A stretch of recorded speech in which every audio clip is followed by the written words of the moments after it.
కార్తీక పురాణము 13వ అధ్యాయము. కన్యాదాన విశిష్టత. వశిష్ఠుడు, ఓ జనక మహారాజా, ఈ కార్తీక మాసం గొప్పదనం ఎంత చెప్పినా ఇంకా చెప్పవలసింది ఎంతో కలిగి ఉంటుంది. ఈ నెలలో చేసే ప్రతి మంచి పనికి అత్యంతమైన అనంతమైన ఫలితం లభిస్తుందని చెప్పాను కదా. ఈ మాసంలో అతి ముఖ్యంగా చేయవలసినది నదీ స్నానం, అలాగే దీపారాధన, సమారాధన. ఇవన్నీ పుణ్యాన్ని ప్రసాదించే కారణాలు. అదేవిధంగా ఒక పేద బ్రాహ్మణ బాలునికి ఉపనయనం చేయడం ఎంతో మంచిది. ఉపనయనం చేయడానికి తగిన శక్తి లేని వాళ్ళు దక్షిణ తాంబూలములను ఇచ్చి ఉపనయనం చేయించినా ఉపనయనం చేసిన ఫలితమే లభిస్తుంది. ఈ పని వలన ఎంతటి పాపమైనా తొలగిపోతుంది. వ్యభిచార దోషం నశిస్తుంది. నూతులు చెరువులు త్రవ్వించిన ఫలితం లభిస్తుంది. వీటన్నిటికన్నా అత్యధిక ఫలప్రదాయకమైనది కన్యాదానం. ఈ దానం వలన తాను తన పూర్వీకుల అందరూ తరిస్తారు. ఈ విషయాన్ని తెలియజేసే ఒక ఇతిహాసం చెబుతాను విను. పూర్వం వంగదేశంలో సూర్యుడు అనే రాజు ఉండేవాడు. అతడి భార్య లేడి కన్నులు వంటి అందమైన కన్నులు గలది. సూర్యుడు శత్రు రాజుల వలన దాయాదుల వలన తన రాజ్యాన్ని సర్వస్వాన్ని పోగొట్టుకుని భార్యా సమేతుడై అడవిలో కాలం గడుపుతుండేవాడు. ఆ దంపతులు కందమూలాలు భుజిస్తూ జీవనయాత్ర సాగిస్తున్నారు. కొంతకాలానికి వాళ్ళకి ఒక ఆడపిల్ల పుట్టింది. తల్లిదండ్రుల లాలనలో పెరుగుతూ రూపగుణ లావణ్యాదులతో యవ్వనవతి అయ్యింది. అందచందాలు గల ఆ రాకుమారిని చూసి ఒక మునికుమారుడు మోహించాడు. రాజు దగ్గరకు వెళ్ళి ఆమెను తనకు ఇచ్చి వివాహం చెయ్యమని అడిగాడు. రాజు అతనితో, మునికుమారా, నీ కోరిక అంగీకరించదగినదే, కానీ ప్రస్తుతం నేను సమస్తమును పోగొట్టుకుని కందమూలాలు తింటూ కాలం గడుపుతున్నవాడిని, పరమ నిర్భాగ్యుడిని, అష్ట కష్టాలు పడుతున్నవాడిని. నువ్వు నాకు కొంత ధనం ఇస్తే నేను నా కుమార్తెను నీకిచ్చి వివాహం చేస్తాను అన్నాడు.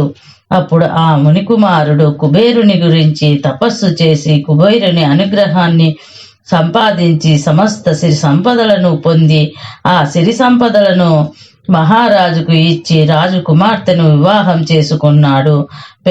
పెళ్లి కుమార్తెను తీసుకుని మునికుమారుడు వెళ్ళిపోయాడు. మహారాజు మునికుమారుడిచ్చిన సంపదలతో ఆశ్రమాన్ని నిర్మించుకొని జీవించుటకు అవసరమైన వస్తువులను సేకరించుకుంటూ భార్యా సమేతుడై సుఖంగా గడుపుతున్నాడు. మరి కొంతకాలము గడిచింది. ఆ రాజు దంపతులకు మరొక కుమార్తె పుట్టింది. రాజు చాలా ఆనందించాడు. ఆ బాలిక కూడా పెరిగి పెద్దదయింది. యుక్త వయసు వచ్చిన వెంటనే ఆమెను కూడా ఎవరికైనా ఇచ్చి వివాహం చేసి ధనాన్ని సంపాదించవచ్చు అనే ఆలోచనలతో ఉన్నాడు. మహారాజైన సూర్యుడు ఇంతలో యశీశ్వరుడనే మునీశ్వరుడు నర్మదా నది స్నానానికి తపతీ తీరం నుండి బయలుదేరాడు. సూర్యుడు ఉన్న ప్రాంతానికి వచ్చాడు. సూర్యునికి కలుసుకొని అతని యోగ క్షేమాలను గురించి అడిగాడు. మహారాజా మునిపుంగవ, నేను వంగదేశానికి అధిపతిని. నా పేరు సూర్యుడు. నా రాజ్యం శత్రువుల పాలైన కారణంగా అడవుల పాలయ్యాను. దరిద్రం కన్నా గొప్ప కష్టము, పుత్ర శోకాన్ని మించిన దుఃఖము, భార్యా వియోగ సంతాపాన్ని మించిన వ్యాధి ఉండదు. నాకు 2 కుమార్తెలు. ఒక కుమార్తెను కొంత ధనం తీసుకొని ఒక ముని కుమారునికిచ్చి వివాహం చేసి కాస్తలో కాస్త పడుతున్నాను. చిన్న కుమార్తెను కూడా ఎవరైనా ధనమిచ్చిన వారికి ఇచ్చి వివాహం చేయాలనుకుంటున్నాను అని చెప్పాడు. అప్పుడు ఆ యతీశ్వరుడు, మహారాజా, అదేమి పని? కన్యను అమ్మడం మహాపాతకం. ఆ ధనంతో చేసే దైవ కార్యాలు, పితృకార్యాలు నిరుపయోజనాలు. నీకు నరకమే సంప్రాప్తిస్తుంది. పుత్ర సంతానం కలగదు. దేనికైనా ప్రాయశ్చిత్తం అంటూ ఉంది, కానీ కన్యా విక్రయం చేసిన వాడికి ప్రాయశ్చిత్తమే లేదు. నా మాట విను. ఈ కార్తీక మాసంలో కన్యాదానం చెయ్యి. గంగా స్నాన ఫలితాన్ని, అశ్వమేధ యాగ ఫలితాన్ని పొంది తరిస్తావు. పెద్ద కుమార్తెకు కన్యాశుల్కం తీసుకున్న దోషము నశిస్తుంది అంటూ హితోపదేశం చేశాడు. మహానుభావ, అవేమి మాటలు! పాప ఫలముగా నరక యాతనలు ఎప్పుడు కలుగుతాయో కలగవో కానీ దారిద్ర్యంతో పడే జీవనం యాతనలు దాటి బయటపడటమే ముఖ్యము. తిండి తిప్పలు లేక జీవనం సౌఖ్యాలను దూరమైపోయి చిక్కి శల్యమై బ్రతకడం, ముక్కు మూసుకొని తపస్సు చేసి మోక్షం కోసం అరులు చాటడం ఎంత అవివేకమో తెలుసా? మీరు ఏమైనా అనండి, ఎన్నైనా చెప్పండి, నేను నా కుమార్తెను ధనమిచ్చిన వరుణకే ఇచ్చి వివాహం చేస్తాను అన్నాడు రాజు. మహారాజా ఆలోచన చూసి యతీశ్వరుడు ఆశ్చర్యపోయి తన దారిన తాను వెళ్ళాడు. కొంతకాలానికి రాజు శరీరాన్ని వదిలిపెట్టాడు. అతడు నరకానికి వెళ్ళాడు. అక్కడ అనేక విధాలైన చిత్రహింసలను అనుభవిస్తున్నాడు. సూర్యుని పూర్వీకుడైన ధర్మ నిరుతుడైన శృతికీర్తిని సూర్యుడు చూసిన పాప ఫలితంగా స్వర్గం నుండి నరకానికి తీసుకుపోయారు. శృతికీర్తి, నేను ఏ విధమైన అధర్మములను చేయలేదు. వ్రత దీక్షలతో దాన ధర్మాలతో బ్రతుకంతా గడిపినందువలన నాకు స్వర్గలోక వాసం లభించింది. ఇప్పుడు ఉన్నట్టుండి ఇందుకు నాకు నరకయాతనలు పెడుతున్నారు. దానికి కారణం ఏమిటి అని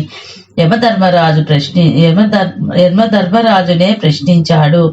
యమధర్మరాజు, ఓ శృతికీర్తి, నువ్వు పరమ పవిత్రమైన వాడివే, కానీ నీ వంశంలో సూర్యుడు అనే రాజు రాజ్యభ్రష్టుడై భయంకరమైన కఠినమైన దారిద్ర్యాన్ని అనుభవిస్తూ డబ్బుకి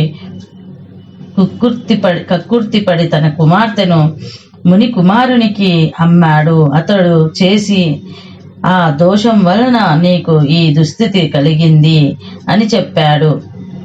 ఈ బాధ నుండి తప్పించుకునే ఉపాయం ఏమీ లేదా అని అడిగాడు. శృతికీర్తి, ఓ రాజా, సూర్యుని భార్య పుత్రికలు నర్మదా నదీ తీరంలో పర్ణకుటీరంలో నివసిస్తున్నారు. సూర్యుని చిన్న కుమార్తె యుక్త వయసులో ఉంది. నా ఆశీర్వాదం బలంతో నువ్వు అక్కడికి వెళ్ళి కార్తీక మాసంలో అలంకారపూర్వకంగా కన్యాదానం చేయించు. ఆ పుణ్యం వలన నీ దోషం తొలగిపోతుంది, మీకు నరకం నుండి విముక్తి కలుగుతుంది అని హితవు చెప్పాడు యమధర్మరాజు. శృతకీర్తి వెంటనే యమధర్మరాజు యొక్క ఆశీర్వాద బలంతో నర్మదా నదీ తీరానికి చేరుకొని సూర్యుని ఆశ్రమంలోకి ప్రవేశించాడు. సూర్యుని భార్యకు తమ దుస్థితిని, కన్యాదాన వైభవాన్ని గురించి, కార్తీక మాసంలో కన్యాదానం చేయడం వలన కలిగే ఫలితాన్ని గురించి ప్రబోధించేశాడు.